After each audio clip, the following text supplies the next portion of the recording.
rid of that and put in common homeland. But all of these have definitional issues, I guess you could say, when you're applying them to actual case studies.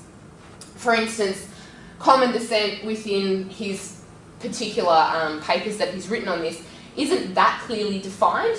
He talks about it in terms of referring to various different case studies, but never actually gives you a definition of what it's supposed to mean. When you look at other various different theories, you see that common descent actually originates with the idea of primordialism. That was kind of, I guess, the first ideas of what makes up ethnicity and the first attempts at anthropological work within case studies and things like that. Common descent was explained in other different theories, such as Eller in 1992 and Gil-White later on in 2010, as having things like language, religion, customs that are similar, and the idea of a myth, a common myth that goes within the actual group itself.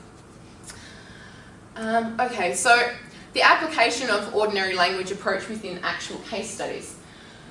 Common descent, I guess you could say you've got cultural characteristics within this particular area. So when you're applying it to the mulatto identity, you could say, okay, so do they have a common language? Well, when you look at the amount of languages that are actually spoke just on the island of Malaita itself, there's quite a lot there. Do they have a common religion? Well, I guess you could say that they have a common religion in Christianity.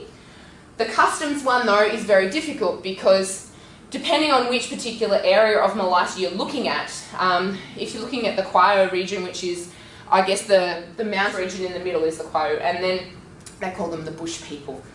Then you have the Solowata people, which I guess would be around the outside. When you're looking at the adoption of Christianity within Malaita, the Solowata people adopted Christianity much more readily, and their adoption of trade goods and westernized goods, I guess, were much quicker than the people that were in the middle region.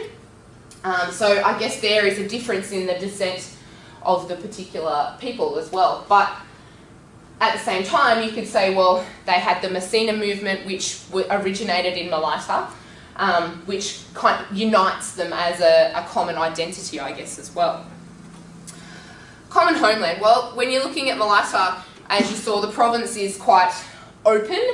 You could say, well, is it the actual island of Malaita that they're referring to, or is it the province?